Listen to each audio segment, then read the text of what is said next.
आप देख रहे हैं देश के नंबर 1 न्यूज चैनल का नंबर 1 शो कच्चा चिट्ठा। आपके साथ मैं हूं सबीना तामंग देशमुख। कच्चा चिट्ठा की शुरुआत करते हैं इजरायल के होने वाले उस हमले से जिसने पूरे गाजा में गदर मचा दिया। इस वक्त गाजा की 11 लाख आबादी के पास भागने के लिए सिर्फ महज 24 घंटे का ही वक्त बाकी है। उसके बाद इजरायल उत्तरी गाजा में किसी को भी जिंदा नहीं छोड़ेगा। वहीं दूसरी तरफ हमास ने इजरायल को चैलेंज किया है, चुनौती दी है कि एक बार गाजा की जमीन पर आकर देखो, हमास इजरायली सेना की कब्र खोद देगा।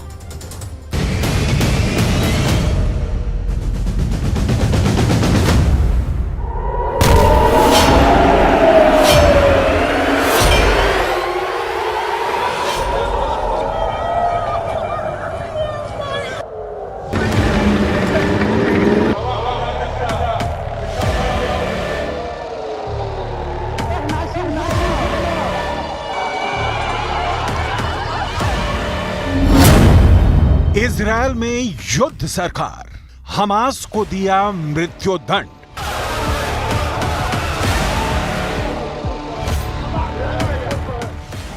इस वक्त गाजा पट्टी में जितना भयानक खून खराबा हो रहा है उसका अंदाजा शायद दुनिया को नहीं है। 41 किलोमीटर लंबी और 12 किलोमीटर चौड़ी गाजा पट्टी में हमास के हजारों लड़ाके इजरायल से जमीनी जंग करने के लिए बुरी तरह से मचल रहे हैं।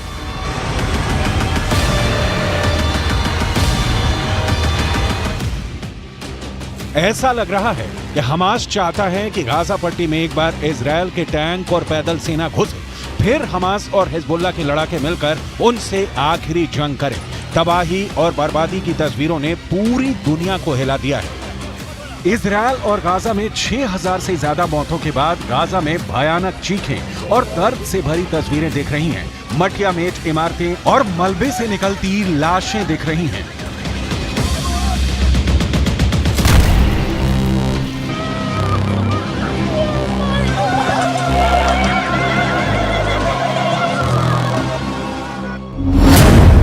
उत्तरी गाजा में सर्वनाश, दक्षिण में भागो 11 लाख। गाजा पट्टी और वेस्ट बैंक में ये तो अभी मौत के तांडव की शुरुआत है। इजरायल और हमास की असली जंग अब शुरू होने जा रही है। इजरायल ने उत्तरी गाजा में पर्चे गिराकर आदेश दे दिया है कि 24 घंटे के अंदर गाजा खाली करो वरना मारे जाओगे। अब सवाल उठता है कि 24 घंटे में उत्तरी गाजा के 11 लाख बच्चे, बूढ़े, महिलाएं और पुरुष कैसे भाग पाएंगे? हम आपको बताएंगे कि इजरायल ने गाजा पट्टी का पूरी तरह से सफाई का क्या प्लान तैयार किया है और हमास और हिजबुल्लाह ने इजरायल से गाजा में आखिरी युद्ध करने का फैसला किस जगह पर किया है।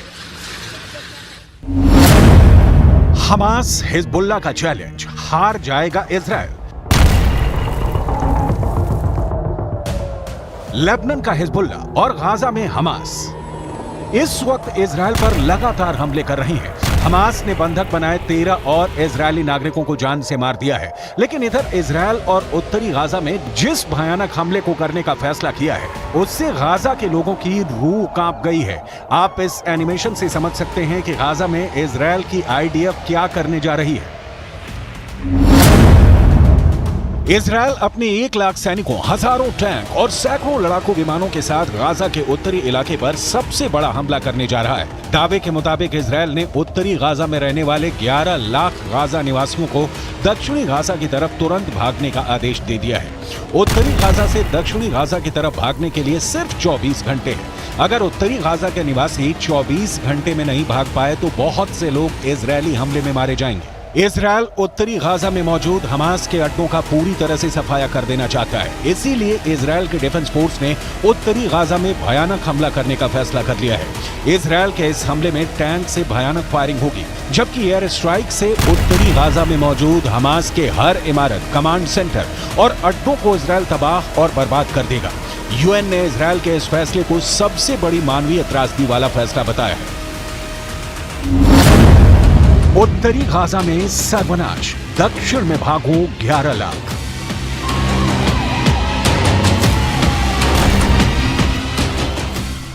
7 अक्टूबर के बाद से इजरायल ने गाजा पट्टी और वेस्ट बैंक में 22,000 से ज्यादा इमारतों और बिल्डिंगों को तबाह कर डाला है। फिलिस्तीन और गाजा के सैकड़ों लोग इजरायली हमले में मारे जा चुके हैं। पश्चिमी मीडिया के दावों के मुताबिक पूरे गाजा में इजरायली हमलों ने कोहराम मचा दिया है। रिपोर्ट के मुताबिक 21 लाख की आबादी वाले गाजा पट्टी से 5 लाख के करीब गाजा निवासी जान बचाकर भाग गए हैं। इधर हमास ने गाजा पट्टी के कई लोगों को कई इलाकों में जबरन रोक दिया है ताकि इजरायल अंधाधुंध हमास के अड्डों पर हमला न कर पाए। हमास ने इजरायल के भीषण तैयारी को देखकर ऐलान कर दिया है कि इजरायल से अब असली जंग होगी।